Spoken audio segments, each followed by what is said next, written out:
Liberando su potencial. Hablando de potencial humano, ¿alguna vez se han preguntado a qué se debe la gran disparidad de resultados y desempeño entre una persona y otra? Una persona que percibe $250,000 anuales no es 10 veces más astuta ni mejor que una persona que percibe $25,000 anuales. ¿Por qué la diferencia de 10 veces sus ingresos? Y si tomamos a una persona que percibe $2,5 millones al año, ¿será esa persona 100 veces mejor, más astuta que la persona que gana $250,000? Imposible. En un estudio reciente de coeficiente intelectual probaron a 1,000 personas de una cierta población y llegaron a la conclusión de que la mejor persona entre los 1,000 solo era 2,5 veces más astuta que la persona de menor coeficiente intelectual. Solo 2,5 veces la disparidad, y tal vez eso sea con toda la población. ¿A qué supone que se debe la diferencia? Al hablar de potencial humano, llegamos a una fórmula que deduje hace algunos años. Tal vez eso lo explique un poco. La fórmula comienza con lo que llamamos AI. O sea, atributos innatos, las cualidades, la inteligencia, la habilidad, el temperamento, cosas con las que se nace que no pueden cambiarse mucho. Además de los atributos adquiridos. Estos atributos son muy importantes, son su educación, su capacitación, sus capacidades, su experiencia, conocimiento, sabiduría, etc., multiplicado por A, que es su actitud, es igual al potencial humano individual, o al desempeño humano individual o resultados individuales humanos. Ahora, de estos tres, los atributos innatos se traen desde el nacimiento. Los adquiridos pueden cambiarse, pero se necesita cierto tiempo para ello, aunque a veces cambiamos muy rápidamente. Cierta información valiosa puede cambiar dramáticamente su eficacia, pero las actitudes pueden aumentarse o disminuirse dramáticamente en segundos. Cada vez que mejoramos nuestra actitud, multiplicamos todas nuestras capacidades. Una actitud ha sido llamada acertadamente el lenguaje más importante del ser humano, la palabra más importante del idioma en el humano. Todo lo que hacemos en la vida, según un estudio en Harvard entre estudiantes ejecutivos, será en un 85% de actitudes. Un 85% de su éxito estará determinado por su actitud. Eso significa que está determinado por cuán positivo o cuánta actitud mental positiva se tenga. Las personas con actitudes mentales positivas tienden a avanzar más rápidamente, se mueven hacia la cima en organizaciones valiosas, ganan más dinero, sacan más satisfacción de la vida. Una actitud mental positiva no significa que baile por las calles y arroje flores. Solo significa que tome una actitud constructiva en general o se aproxime hacia su trabajo, su vida, sus problemas, relaciones, etc. Según el informe Cox de las empresas americanas, según la revista Success, un 85% o más de todo lo que se logra se debe a la actitud. Y la pregunta es, ¿de dónde vienen las actitudes? Las actitudes vienen de las expectativas. Muy simple, ya hablamos de eso. Y una forma muy poderosa de mejorar su actitud instantáneamente es decir, aunque no lo crea, pienso que algo maravilloso va a ocurrirme hoy. Como dijimos antes, nuestras expectativas sobre los desenlaces determinan nuestra actitud. Si espera que las cosas salgan bien, tendrá una actitud positiva. Si espera que salgan mal, tendrá una actitud negativa. Y lo maravilloso es que podemos fabricar nuestras expectativas. Podemos esperar lo que deseamos. Podemos esperar cosas buenas, cosas malas, y no nos decepcionaremos. ¿De dónde surgen nuestras expectativas? Nuestras expectativas surgen de nuestras creencias y de nuestros valores. Son el centro de los factores motivacionales de nuestra personalidad, nuestras creencias, y esto nos conduce a un entendimiento del potencial humano. Significa básicamente que nuestra actitud es una expresión externa de lo que está ocurriendo internamente, y esto es consistente con las leyes mentales. Con respecto a las creencias, cada uno de nosotros tiene muchas creencias en el fondo que los psicólogos llaman los conceptos propios.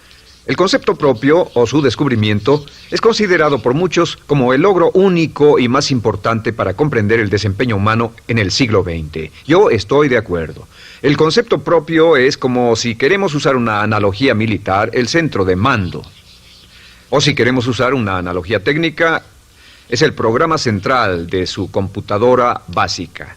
Es un grupo de creencias, valores, actitudes, sentimientos, ideas, etcétera, almacenadas en el fondo de nosotros y son el resultado de casi todas las experiencias que hemos tenido en la vida. Y algunos investigadores dicen que el concepto propio comienza a formarse aún antes del nacimiento, pero el concepto propio, una vez colocado, Precede, predice y determina sus niveles de eficacia y desempeño en todas las áreas de nuestra vida. El concepto propio se convierte en el centro de mando o el programa maestro. El concepto propio de este grupo de creencias determina lo que dirá, lo que hará, cómo actuará, cómo se siente y reacciona, etc. ¿Qué significa esto? Significa que todas las mejoras en su vida externa, todos los cambios en su realidad comienzan con un cambio en su concepto propio. Les voy a explicar lo que significa. Esta es una gráfica muy simple.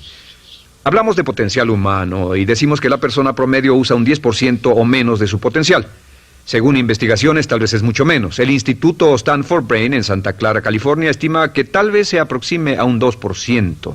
Seremos generosos y diremos que la persona promedio usa un 10%. Significa que en los mejores casos, la mayoría, como usted o yo, no usamos un 90% de nuestro potencial. Uno de los mejores filósofos, Oliver Wendell Holmes, dice que la tragedia de la persona promedio es que llegan a la tumba con su música aún por dentro. Aún están funcionando con mucho menos de su potencial total. Y esto es el potencial humano. Sabemos que existe una relación directa entre el potencial humano y el concepto propio. Pero como nuestros conceptos propios o nuestras estimaciones de nosotros mismos generalmente son mucho menores de lo que debieran ser, nuestro nivel de desempeño y eficacia también es menor. Sabemos que nuestro concepto propio es altamente subjetivo.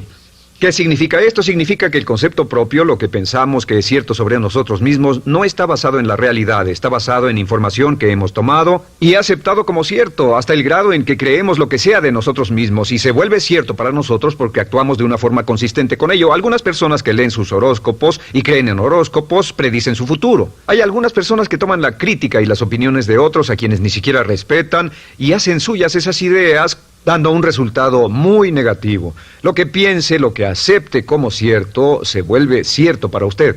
También sabemos que como adultos tenemos una variedad de conceptos propios. Tenemos un concepto propio de cómo vestirnos, cuánto pesamos, lo que comemos, lo bien que podemos hablar en público, qué tipo de padres somos, qué tipo de hijos somos con nuestros padres, qué tipo de esposo o esposa somos, qué tipo de amante, de conductor.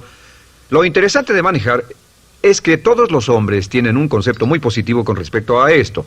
Las mujeres no entienden esto, pero los hombres nacen con un genio inherente para manejar. Todos los hombres son choferes excelentes. Si no lo creen, todo lo que tienen que hacer las mujeres que están viendo esto es pensar en la última vez que trataron de corregir la forma de conducir de un hombre y recordarán que no obtuvieron buenas respuestas. ¿Cómo respondemos ante alguien que desafía nuestro concepto propio, sugiriendo que no somos las personas que pensamos ser?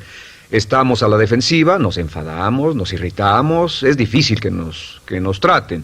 Tenemos un concepto propio de lo creativos que somos, lo inteligentes, lo rápido que leemos, lo bueno que somos en los deportes, y si practicamos una gran variedad de ellos, tenemos un concepto propio para cada uno de ellos. Tenemos un concepto propio de lo bien que cocinamos, de lo bien que educamos a nuestros hijos, de lo bien que limpiamos nuestra casa, los autos que manejamos, etc. Y también de lo que valemos por lo que ganamos. Es muy interesante saber que nunca ganamos más del 10% de nuestro concepto propio en ingresos. Nuestro concepto propio determina nuestro nivel de ingresos. Este nivel de concepto propio se llama zona de confort. Y aunque querramos más dinero, veremos que la tendencia humana natural de todas las actitudes es luchar por lograr entrar a la zona de confort y luego quedarnos ahí.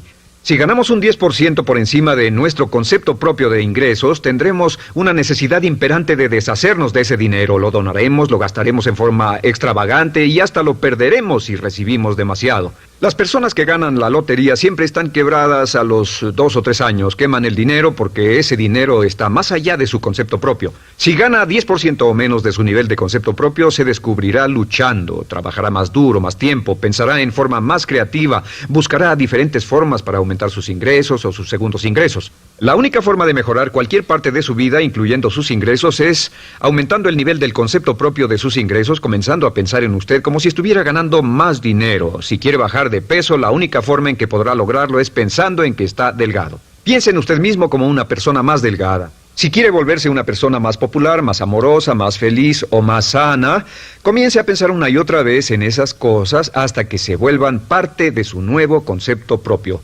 Hablaremos de eso más adelante. Es una parte esencial de la programación de su mente hacia el éxito. Su concepto propio global está determinado por el promedio de sus conceptos propios en las áreas que considere importantes. Ahora, su concepto propio está formado de 3 partes críticas. La primera parte del concepto propio es el ideal propio. El ideal propio es la persona que más desearía ser, es su idea de lo que constituye un ganador, es su visión ideal de lo mejor que puede ser usted. Nada más, una de las cosas que sabemos de las personas con éxito es que las personas con éxito tienen ideales propios muy claros, ideales claros de quién quieren ser en el futuro. Las que no tienen éxito tienen ideales muy vagos. El número 2 es la autoimagen. La autoimagen es como un retrato de cómo se ve a sí mismo y lo que piensa de sí mismo. La autoimagen es el espejo interno, es como se percibe a sí mismo ahora en su desempeño actual, en forma cotidiana. La tercera parte es su autoestima. Su autoestima es cómo se siente consigo mismo. Cómo se siente consigo mismo es la fuerza motriz, el motor, la fuerza poderosa dentro de su subconsciente. Es la fuerza de energía dentro de su concepto propio y determina casi todo lo que le pasa. La mejor definición de autoestima es cuánto se agrada a sí mismo.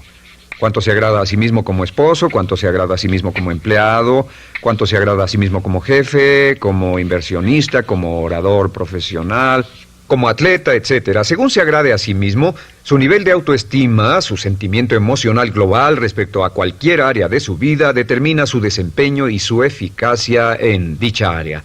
Lo sorprendente es que se convierte en lo que piensa, su concepto propio es maleable, su autoestima puede formarse repitiendo una y otra vez: me agrada mi persona, me agrada mi persona, me agrada mi persona. Me agrada mi persona, me agrada mi persona, me agrada mi persona. Entre más se repita, me agrada mi persona, me agrada mi persona, entre más lo repita una y otra vez, más crecerá su autoestima, y entre más crezca su autoestima, más crecerá su concepto propio global. Cuando crezca su concepto propio global, su desempeño será mejor en todo lo demás que emprenda. Cada vez que diga, me agrada mi persona, me agrada mi persona, me agrada mi persona, me agrada mi persona, me agrada, será como bombearse psicológicamente. Todo lo que pase que haga que su autoestima suba, hará que se comporte mejor. Todo lo que haga que su autoestima baje, hará que se comporte peor, que cometa errores, que sea infeliz, etc. Un punto crítico de agradarse a sí mismo, sobre autoestima y agradarse a sí mismo, es que, número 1, nunca puede querer a nadie más de lo que se quiere a sí mismo. Que su nivel de autoestima es determinante de la calidad de relaciones que tenga con los demás. Y número 2, es que nunca puede esperar que nadie más lo quiera o respete más de lo que se respeta a sí mismo. Cuanto se agrade o se respete a sí mismo, determina sus actitudes hacia usted. Todas las escuelas de psicología actualmente están de acuerdo en el hecho de que depende de lo que usted realmente se quiera y se respete a sí mismo como un ser humano valioso e importante, tiene efecto sobre todo lo que le pase. Cuánto se agrade a sí mismo, y lo que puede hacer es mejorar su autoestima diciendo: me agrada mi persona, me agrada mi persona, me agrada mi persona, me agrada mi persona. Y esto nos lleva a la pregunta: ¿de dónde viene el concepto de autoestima? Y descubrimos que el concepto propio es maleable, puesto que no nace con este concepto propio, no nace con ninguna idea sobre sí mismo, no nace con autoimagen ni autoestima. Nace, en cierto modo, como potencial propio. Es la mejor forma de plantearlo. La persona promedio llega al mundo como potencial puro. Y no tiene el concepto propio de que todo lo que es ahora, todo sentimiento que tiene, toda actitud o valor, tuvo que aprenderlo en el transcurso de su vida. También sabemos que el niño llega al mundo con una necesidad imperante de amor y contacto. Y como una gran cantidad de investigaciones lo indican, necesitamos mucho amor y contacto durante toda nuestra vida, pero en especial durante nuestros años de formación, porque de niños aprendemos quiénes somos, cuánto valemos, si somos importantes, inteligentes, amorosos, chistosos. Todo esto lo aprendemos por la forma en que nuestros padres nos tratan. Si nuestros padres, nuestros parientes, tíos o tías, en especial nuestros padres, nos tratan como si fuéramos realmente importantes, crecemos pensando que somos realmente importantes, pero si nuestros padres no lo hacen, pasa algo más. Sabemos que los primeros años de vida son los más importantes para el desarrollo del concepto propio, que un niño comienza a partir de cero. El niño nace sin saber quién es él o ella. Son sumamente valiosos el primero, segundo, tercero, cuarto y quinto años de vida. Algunos psicólogos pensaban que eran los 5 primeros años, pero ahora dicen que son los 3 primeros años. En sus 3 primeros años de vida el niño aprende quién es, y dicen que si se les da suficiente cantidad y buena calidad de amor en los 3 a 5 primeros años, los prepara usted de por vida. Los coloca en una base sólida de autoestima y confianza en sí mismos, valor e importancia realmente. Existe una relación directa entre la calidad y la cantidad de amor y el desarrollo de una personalidad sana. Entre más amor, amor incondicional, reciba un niño en sus años formativos, más fuerte será la base de su personalidad. El reverso de la educación es que casi todos los problemas de psicosis, neurosis, perturbaciones de la personalidad y problemas de comportamiento surgen de los problemas que se tengan con el concepto propio. Ahora observemos a los adultos. Aquí está nuestra personalidad adulta. Si nos observamos, podemos llegar a reparar nuestras bases, por así decirlo, repitiéndonos una y otra vez: me agrada mi persona, me agrada mi persona, me agrada mi persona, y llevamos ese concreto reparador hacia la base de nuestra personalidad. Los niños necesitan el amor como las rosas necesitan la lluvia. Los niños que carecen de amor a menudo mueren por escasez de amor. Es una enfermedad llamada marisma. Ahora, ¿qué más sabemos sobre los niños? Sabemos que los niños llegan al mundo con dos atributos notables. El primero es que no sienten temor. Los niños nacen sin temores. No temen a nada excepto a caerse y a los ruidos fuertes. Y esto se expresa en sus actitudes: yo puedo. Los niños llegan al mundo pensando que pueden hacer cualquier cosa, y quien haya criado a un niño hasta la edad de 3, 4 o 5 años sabe que debe pasar esos primeros años evitando que se maten, porque son como pilotos japoneses, porque no le tienen miedo a nada. Su segundo atributo es que llegan al mundo totalmente espontáneos. Dicen lo que quieren, hacen lo que quieren, son totalmente desinhibidos. Totalmente. Ellos no temen hacer nada de lo que desean, y esto se expresa en su actitud: no quiero. No tengo que hacerlo. Si ha tratado de controlar a un niño, lo habrá visto. Lo primero que dicen cuando comienza a darle órdenes, lo primero que aprenden es: no tengo que hacerlo. Claro, a veces cambiamos sus mentes de una u otra forma, pero estos son los dos atributos con los que los niños llegan al mundo. Llegan al mundo sin temores y desinhibidos. ¿Qué significa esto? Significa que nuestro derecho innato natural es no ser temerosos y ser desinhibidos. Y solo cuando podemos crear la misma situación en nuestra vida adulta, cuando no tememos y somos desinhibidos, nos sentimos a gusto con nosotros mismos. Las mejores organizaciones, las mejores compañías son las que crean un ambiente donde nos sentimos sin temores y sin reservas para ser nosotros mismos y para hacer lo mejor de nosotros. Al crecer descubrimos que los niños aprenden de dos maneras. La primera es por imitación. Imitan a uno o a ambos padres, en especial al padre dominante. Algunas veces el padre dominante cambiará cuando crezca el niño, y a veces los niños imitan al padre, a veces a la madre, pero aprenden por imitación. Muchas características y hábitos que tenemos como adultos los aprendimos de nuestros padres. ¿Alguna vez ha tenido la ocasión de gritarle o reñirle a uno de sus hijos? Verá que le dice las mismas cosas que le dijo su padre a usted cuando era niño. Así que imitamos. A veces imitamos su caminar, a veces su forma de hablar, a veces imitamos sus valores, sus creencias, etcétera, aunque esos valores y esas creencias no tengan ningún valor. ¿Por qué? Porque nuestros padres eran así cuando nosotros éramos niños. La segunda forma en que aprendemos es pasando de la incomodidad, lo que no se siente bien, hacia la comodidad. Freud llamó a esto el principio del placer. O sea que nos movemos hacia aquello que nos hace sentir cómodos, lo que nos da placer, lo que nos hace sentir bien con nosotros. Nos movemos de la incomodidad hacia la comodidad. Así es como aprendemos a no mojar el pañal, por ejemplo. Sabemos que no es agradable caminar con popó o pipí en nuestros pañales. Vemos lo que hacen nuestros padres, vemos lo que nuestros parientes hacen y decimos: estas personas no hacen lo que yo. Así aprendemos a caminar y lo demás. Así que de la incomodidad hacia la comodidad. Durante toda nuestra vida, por cierto, así es como aprendemos. Imitamos leyendo lo que otras personas hacen, estudiando libros y en el trabajo, imitamos cuando vamos a la escuela, y hacemos lo que nos da resultados positivos, lo que nos da refuerzos positivos, y hacemos cada vez menos las cosas que nos causan incomodidad o dolor. Ahora, muy temprano en la vida, como equivocación o como resultado de una equivocación que los padres cometen en la crianza, los niños comienzan a aprender hábitos y patrones negativos. Los patrones y hábitos negativos tienen sus raíces principalmente en la crítica destructiva. La crítica destructiva comienza muy temprano en la vida, a veces en los primeros meses. Y la crítica destructiva la usan los padres para dirigir y controlar a sus hijos. Desafortunadamente, tiene un efecto muy peligroso y dañino sobre nosotros, ya que la crítica destructiva tiende a minar la integridad de la personalidad del niño. Muchos de nosotros, incluyéndome a mí y a muchos de ustedes, nos hemos visto minados y heridos por la crítica destructiva más que todas las guerras en la historia. Ahora, como resultado de la crítica destructiva, comenzamos a desarrollar hábitos y patrones negativos. Los patrones de hábitos negativos son respuestas condicionadas hacia los estímulos.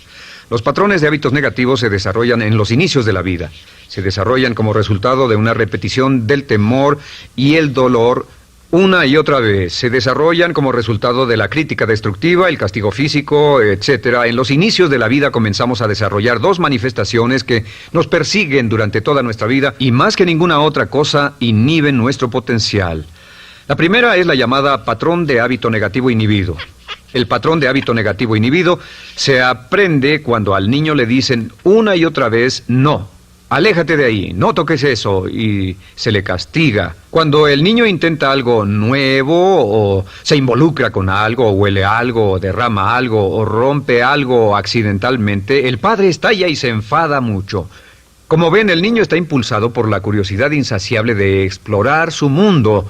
Y lo que pasa es que cuando lo explora o se interesa y echa a perder algo, si el padre reacciona golpeando al niño, el niño comienza a pensar cada vez que intento algo nuevo, cada vez que intento algo diferente, cada vez que voy más allá de mis límites, cada vez que me salgo de mi zona de comodidad, cada vez que no juego sanamente, me golpean, me castigan, me lastiman, me envían a mi alcoba y me siento mal. Y muy pronto el niño desarrolla el sentimiento de no puedo, no puedo. No puedo. Cada vez que trato algo diferente, me castigan. No puedo, no puedo, no puedo. Es como la respuesta de Pavlov. Pavlov sonaba la campana y le daba de comer a un perro, y el perro salivaba, y Pavlov alimentaba al perro. Mientras sonaba la campana, el perro salivaba y siguió haciendo eso, y después Pavlov solo sonaba la campana y el perro salivaba. Lo que pasa en la vida adulta es que esto crea lo que llamamos temor al fracaso. El temor al fracaso es una respuesta condicionada a un proceso de crítica destructiva que ocurre en los primeros 5 o 6 años de la vida. El temor al fracaso automáticamente nos activa, nos sentimos ansiosos, tensos, intranquilos, sentimos presiones y estrés en nuestro plexo solar, sentimos ganas de retirarnos del evento, y el temor al fracaso es la razón principal por los fracasos en la vida adulta. Es la razón principal por la que evitamos cumplir plenamente nuestro potencial. De hecho, todos los patrones de hábitos negativos se experimentan en el cuerpo físico.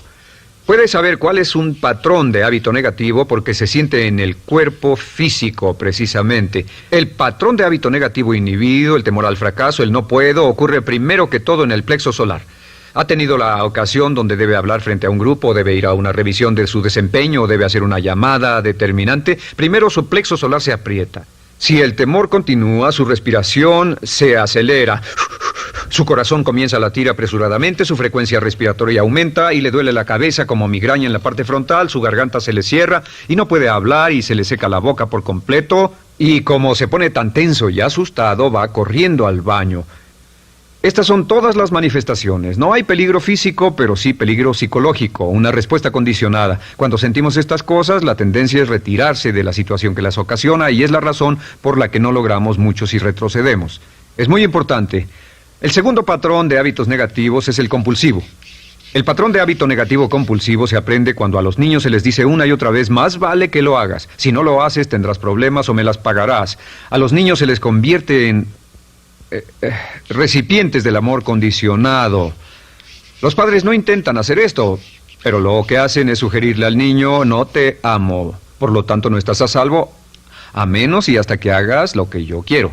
El niño crece sintiendo: tengo que hacer lo que quiera mi mamá. Debo complacerla, debo complacer a papá, debo complacer a los demás, debo complacer a mis parientes, y a veces debo complacer a mis semejantes, debo complacer a mis maestros, debo complacer a todo el mundo, y crecen con esto: debo.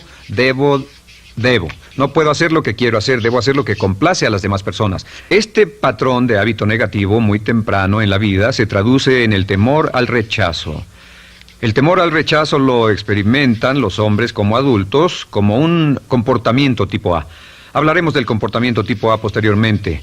El comportamiento tipo A es una necesidad compulsiva o excesivamente compulsiva de complacer de algún modo a alguien sin normas de comportamiento, prácticamente sin pensarlo. El temor al rechazo nos impulsa, nos hace muy sensibles a las necesidades de los demás. Hacemos cosas que otras personas quieren, no hacemos lo que nosotros queremos. Siempre estamos tratando de complacer a los demás, tenemos preocupaciones o nos importan las opiniones, sentimientos y actitudes de otros hasta el punto donde ocultamos nuestras necesidades. El temor al rechazo se siente en la columna del cuerpo. Se divide el cuerpo a la mitad y se siente hacia abajo en la mitad posterior del cuerpo. El primer lugar donde comienza a sentirse el temor al rechazo es generalmente en los hombros y el cuello. Nos sentimos entumidos, duros, tensos. Cuando tenemos mucho que hacer sentiremos un estrés tremendo en la columna. Los músculos se estiran en la parte posterior. A veces se manifestará como flebitis y venas varicosas y a menudo nos darán dolores de cabeza en la parte posterior de esta porque las arterias carótidas que llevan la sangre hasta la cabeza, los músculos a su alrededor se contraen y la cantidad de sangre que fluye hacia la cabeza fluye más lentamente y se siente un terrible dolor de cabeza en la parte posterior. Estos dos temores, los patrones de hábitos negativos compulsivos, el compulsivo y el inhibitorio, son resultado de la crítica destructiva, el gran destructor de la personalidad que nos persigue durante toda la vida. Y lo maravilloso de todo esto es que como son patrones de hábitos aprendidos, podemos olvidarlos. Podemos acabar con el temor al fracaso que nos detiene. Podemos acabar con el temor al rechazo que hace que hagamos cosas que complacen a los demás en vez de complacernos a nosotros, trabajando con nuestra propia autoestima. Porque existe una relación inversa entre la autoestima y el patrón de hábitos negativos. Porque entre más se agrade a sí mismo, menos teme al fracaso. Entre más se agrade a sí mismo, menos teme al rechazo. Entre más se agrade a sí mismo, menos temerá a cualquier cosa. Y si sigue repitiendo, me agrada mi persona, me agrada mi persona, me agrada mi persona una y otra vez, si sigue diciendo esto, con el tiempo su autoestima sube más y más y más y más y sus temores desde luego bajan. Cuando su autoestima sube, sus temores van en dirección opuesta. Ahora, ¿cómo enfrentar la crítica destructiva si debe criticar a otras personas? Pues eso es muy simple. Muchos padres nos han preguntado eso. ¿Cómo se controla a los niños? Una de las claves para controlar a los niños es dirigirlos para que hagan algo constructivo en lugar de hacer algo destructivo. Otra cosa que debe recordarse es que lo que quiere hacer es que quiere dar una crítica informativa, crítica constructiva, lo que significa que se les dice a los niños lo que pueden hacer o a los adultos lo que pueden hacer mejor. Todo el propósito de dar retroalimentación de cualquier tipo es mejorar el desempeño. Si es padre o si es jefe o si es una persona en una relación, si una persona está haciendo algo malo o inadecuado, todo el propósito de darles cualquier tipo de retroalimentación es para que puedan hacerlo mejor. Sin embargo, existe una relación directa entre la autoestima y la crítica destructiva. Cada vez que se critica a una persona, su autoestima baja. Y cada vez que su autoestima baja, su habilidad para desempeñarse baja. Si critica a una persona en forma destructiva demasiado tiempo, llegará a un punto donde no intentarán nada. Se convierte en lo que llamamos hipersensible. Un adulto hipersensible es aquel que no puede aceptar críticas de nadie. Un adulto hipersensible es una persona que está muy tensa, ansiosa, si siquiera sugiere que no está haciendo lo correcto. Si trata con un adulto hipersensible, la clave es sentarlo y recordar 4 cosas. Número 1, comenzar con alabanzas. Número 2, proteja la autoestima de la persona a toda costa. Número 3, discuta el desempeño y no a la persona. Hable del comportamiento más que de la persona. Y número 4 es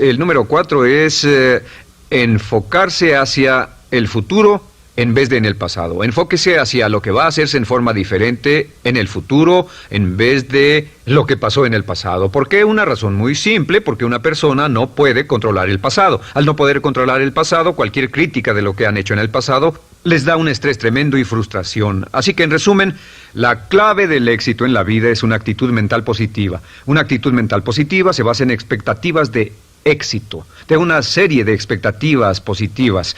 Esa serie de expectativas positivas se basa en sus creencias y en su concepto de sí mismo. El centro de su concepto propio que determina su eficacia en la vida es su autoestima, y su autoestima se mide por cuanto se valore a sí mismo. Las dos cosas que nos frenan más que nada son el temor al fracaso y el temor al rechazo. Y uno de nuestros secretos centrales de éxito es este: Conviértase en un organismo generador de autoestima perpetua. Haga continuamente cosas para usted mismo, hacia sí mismo en su vida, que hagan que se agrade a sí mismo, que se ame, que se acepte, que se respete, que hagan que se sienta fantástico con usted mismo. Si es un jefe o un padre, no olvide que la clave para el máximo desempeño en su hogar y en su trabajo es hacer que las personas se sientan maravillosamente consigo mismas. Entre mejor se sienta consigo mismo y más se agrade, más probable será que logre que las personas a su alrededor lo quieran, lo acepten, lo respeten, se respeten.